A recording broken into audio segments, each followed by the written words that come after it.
Halo semua, apa kabar? Semoga kita selalu dalam keadaan sehat ya. Yang terhormat kepada Ibu Maria selaku dosen pengampu pada mata kuliah Manajemen Retail. Nah, sebelum kita ngobrol-ngobrol terkait perencanaan barang dagang, aku ingin menyapa rekan aku terlebih dahulu. Di sini sudah bergabung Jamila dan Mario. Halo. Halo, Halo, apa kabar halo nih? Tina, Halo Mario, halo Tina. halo Jamila.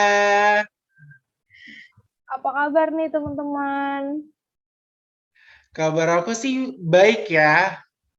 Kabar aku juga baik. Kalau Tina gimana? Apa kabar? Aku juga baik. Oke deh, kayaknya udah pada siap banget nih. Dan yang nonton pastinya udah penasaran banget. Kalau gitu, kita langsung aja ke pembahasan utama kita kali ini. Aku serahin ke Mario. Oke deh Tina, thank you. Halo teman-teman semuanya. Nah, tadi kan sudah ada tayangan nih, tayangan presentasi mengenai perencanaan barang dagangan. Nah, sebelum kita membahas lebih dalam mengenai perencanaan barang dagangan khususnya di Starbucks, nah aku mau nanya dulu deh ke kalian, mengapa sih penting perencanaan barang dagangan itu dilakukan oleh suatu bisnis retail? Mungkin aku mau nanya dulu deh ke Jamila. Baik, makasih Mario. Jadi kalau menurut aku, mengapa penting merencanakan barang dagangan?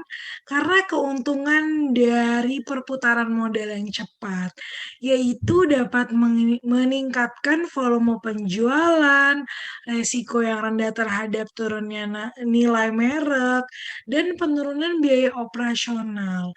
Nah, kalau menurut Mario sendiri gimana? Oke, nah kalau menurut aku sendiri ya, menurut aku tuh perencanaan barang dagangan itu penting dilakukan oleh suatu bisnis retail karena secara langsung, kalau misalnya nih, suatu bisnis punya merchandise, otomatis para masyarakat atau calon konsumennya itu pasti akan mengenal bisnis tersebut tuh dengan mudah banget gitu loh. Bisnis tersebut akan punya posisi tersendiri di benak konsumen, seperti punya identitas atau ciri khas tersendiri gitu, teman-teman. Nah, kalau tadi kita udah ngobrolin terkait pentingnya perencanaan barang dagangan nih ya, lalu apa aja sih kira-kira tahapan untuk melakukan merchandising itu? Mungkin Tina bisa bantu menjelaskan ke kita semua ya, Tin, biar kita juga tahu. Jadi gini Mario sama Jamila. Pertama-tama ada yang namanya proses perencanaan barang dagang atau biasa disebut merchandise plan. Proses perencanaan barang dagang ini menjadi komponen yang paling kritis dalam pengambilan keputusan yang nantinya akan ditawarkan kepada para pelanggan. Beberapa hal yang perlu dipertimbangkan dalam menganalisis itu ada faktor pasar, faktor persaingan, dan faktor lingkungan.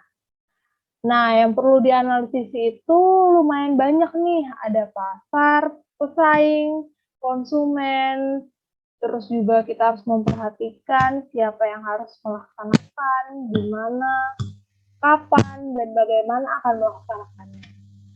Berikutnya, kita harus menentukan target pasar, seperti menetapkan tujuan, mengambil keputusan terkait umum dalam pasar, dan diperhatikan juga nih kelompok barang dagang mana yang perlu mendapat perhatian atau penilaian lebih. Jadi seperti itu guys. Oke, jadi teman-teman itu adalah tahap pertama ya untuk merencanakan barang dagangan. Nah, selanjutnya yaitu tahapan kedua. Teman-teman tadi udah setelah sudah memiliki planning, jadi bisnis retail atau bisnis retail Starbucks juga harus mengetahui nih merchandise mereka itu seperti apa sih. Nah, pertama kita melihat dari segi produk life cycle atau siklus hidup produk. Nah, yang pertama itu ada tahap perkenalan atau introduction, yaitu awalnya Starbucks hanya menjual biji kopi yang telah dipanggang. Nah, tepatnya ini di sebuah toko kecil yang berada di Seattle, Washington. Lalu pada tahap kedua yaitu tahap pertumbuhan atau growth.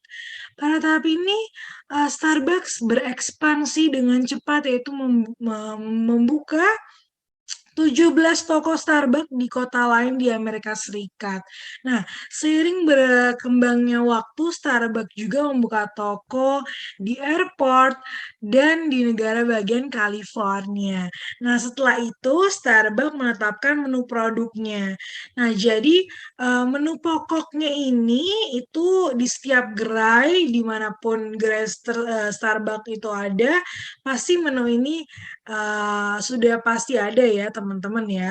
Sebelum yang terakhir yaitu ada tahap kematangan atau maturity, yaitu tahap tertinggi dari Starbucks. Nah, Starbucks ini mulai bekerja sama dengan United Airlines, lalu menjual teh premium melalui Tazo Tea Company yang dimiliki oleh Starbucks itu sendiri, dan menjadi sebuah perusahaan internasional dengan lebih dari 9.000 lokasi di 34 negara yang melayani 20 juta pelanggan lebih dalam waktu seminggu.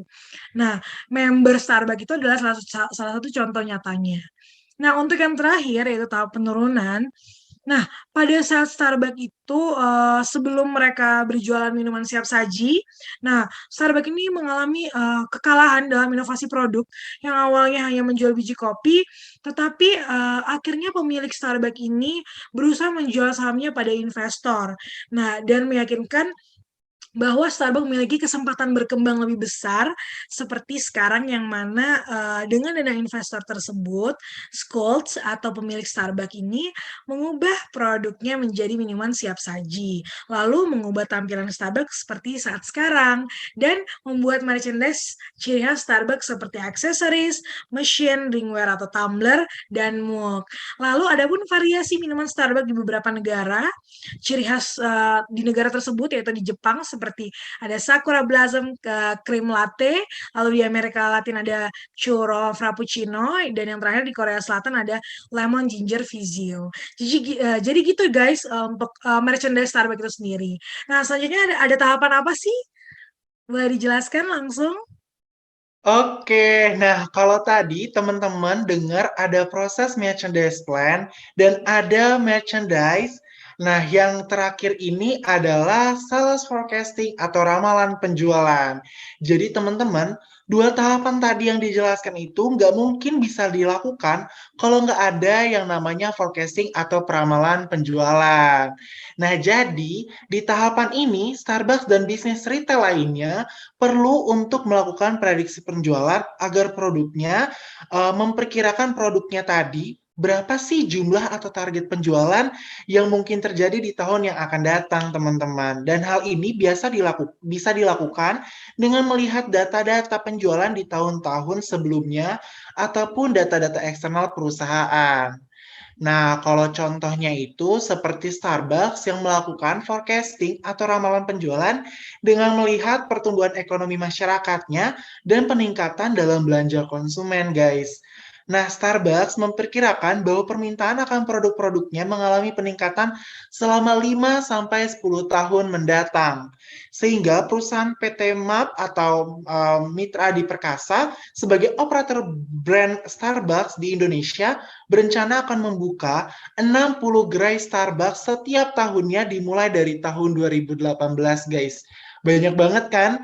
Dan mereka juga optimis bahwa Starbucks akan meningkatkan laba perusahaan di akhir tahun nanti karena di tahun sebelumnya perusahaan PT MAP mengalami peningkatan yang signifikan karena penjualan bisnis Starbucks menjadi kontributor terbesar bagi perusahaan PT MAP itu sendiri. Jadi gitu teman-teman tahapan dari perencanaan barang dagangan dan khususnya perencanaan barang dagang di bisnis retail Starbucks. Nah, teman-teman di rumah pasti udah lebih paham ya untuk melakukan perencanaan barang dagangnya. Oke, kalau gitu, sekarang kita bahas kali ya, contoh nyata yang bisa kita lihat, apa aja sih merchandise dari Starbucks dan tantangan apa saja yang dihadapi oleh Starbucks pada saat penjualan merchandise. Mungkin menurut Tina dulu kali ya, gimana nih terkait hal tersebut? Nah, salah satu tantangan Starbucks itu pengedaran merchandise palsu atau tiruan, biasanya drinkware maupun aksesoris. Nah, dari barang palsu ini, banyak orang yang membelinya dengan alasan harganya lebih murah daripada membeli langsung ke gerai Starbucks. Tujuannya adalah mendapat prestis di masyarakat. Namun di luar itu, menurut aku, mungkin ada juga orang lain yang belum paham dan mengira kalau semua merchandise itu sama aja. Kira-kira pendapat kalian bagaimana? Oke, kalau dari aku ya, Tin, kalau menurut aku pribadi, sebetulnya kalau kita membeli merchandise yang asli di gerai Starbucks itu, banyak loh guys keuntungan yang kita dapatkan. Contohnya ya, kalau kita punya drinkware-nya nih, drinkware Starbucks, terkadang kita bisa dapat diskon atau potongan harga saat kita melakukan pembelian minuman Starbucks. Jadi ada keistimewaan tersendiri gitu bagi konsumen Starbucks yang memiliki drinkware asli tersebut, guys. Nah, aku setuju. Malah kalau memakai merchandise palsu bisa menurunkan prestis kita kan dan value kita sebagai konsumen kayak ketahuan, ih kamu pakai barang palsu. Setuju nggak sih? Aku sih setuju banget ya Jamila, karena soalnya di Starbucks itu ya bisa terdeteksi gitu kalau kita punya drinkware yang palsu. Pada saat kita mau melakukan pembelian minuman menggunakan drinkware itu tuh bakal di-scan barcode gitu guys. Jadi ketahuan kalau drinkware itu ternyata palsu, bukan Starbucks yang memproduksinya gitu. Keren banget ya Starbucks ya. Nah, selain itu tantangan berikutnya tuh bahwa di mata konsumen masyarakat nih ya, konsumen Starbucks itu harganya sangat mahal sehingga menimbulkan kontradiksi di mata konsumen karena ada beberapa konsumen yang mereka mau prestis tapi nggak mau keluar uang atau effort. Nah, itu menurut kalian gimana tuh terkait konsumen yang seperti itu? Waduh, kalau aku sih berpikir bahwa Starbucks memang harganya tuh udah layak banget dan sesuai dengan kualitas yang ada. Kopinya tuh memenuhi standar yang berkualitas tinggi dan berasal dari pertanian organik. Dan banyak juga proses yang perlu dilalui sebelum kopi tersebut dapat disajikan.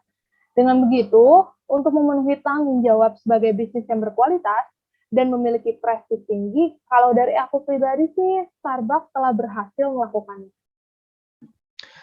Kalau aku pribadi sih, aku setuju banget ya sama Tina. Kalau menurut aku, bener kata orang-orang, harga nggak bisa bohong. Jadi ada harga, ada kualitas gitu, guys. Bener banget guys. Jadi kalau misalnya mau produk yang priced atau yang bervalue tinggi, kita juga harus effort ya, lebih effort untuk mengeluarkan uang lah ya, untuk membeli produknya, kayak gitu kan. Setuju sih, setuju, Mm-mm. setuju, setuju. Nah, sekian dulu nih bincang-bincang singkat kita terkait perencanaan barang dagang mengenai merchandise plan, khususnya di bisnis retail startup. Terima kasih atas kunjungan dan dukungan oleh Ibu Maria selaku dosen kami. Terima kasih juga atas perhatian teman-teman di rumah. Stay safe, stay healthy, and stay happy. Sampai jumpa. See you on next video, guys. See Bye. you. Bye-bye. Bye.